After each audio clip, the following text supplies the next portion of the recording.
जितने शुरका से दरख्वास्त बैठे हैं, ये तलबा-ए किराम जो पढ़ रहे हैं,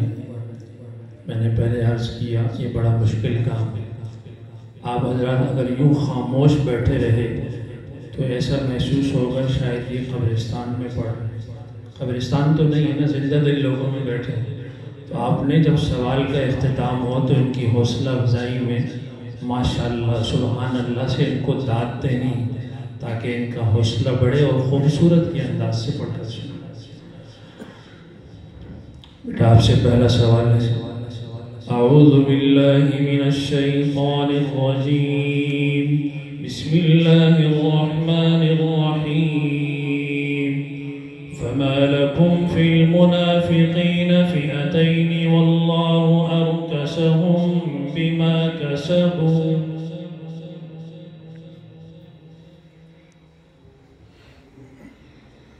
अऊज़ु बिल्लाहि मिनश शैतानिर रजीम,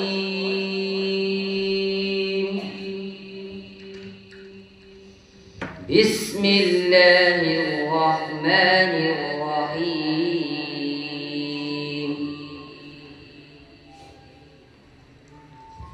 फमा लकुम फिल मुनाफिकीन फिअतैन वल्लाहु अरकसहुम बिमा कसबू, अतुरीदून अन तहदू मन अज़ल्ल अल्लाह, वमन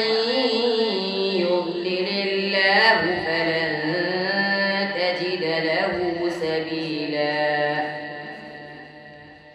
वद्दू लौ तकफुरून कमा कफरू फतकूनून सवाअन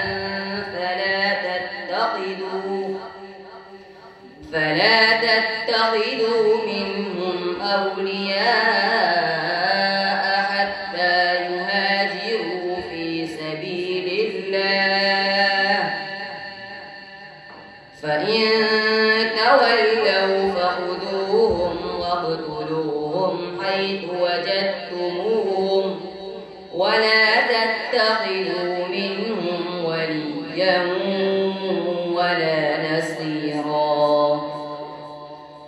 इल्ला الذين يصلون إلى قوم بينكم وبينهم ميثاق أو جاءوكم حصرت صدورهم أن يقاتلوكم أو يقاتلوا قومهم، ولو شاء الله لسلطهم عليكم فلقاتلوكم،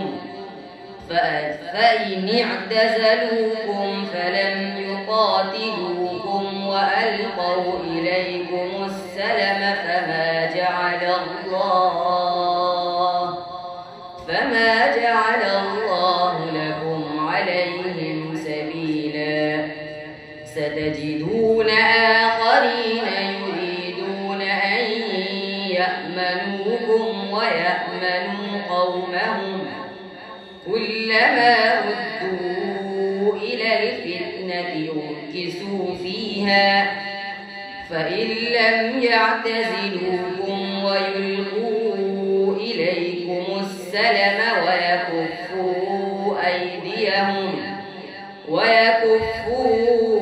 أيديهم فخذوهم واقتلوهم حيث ثقفتموهم، وأولئك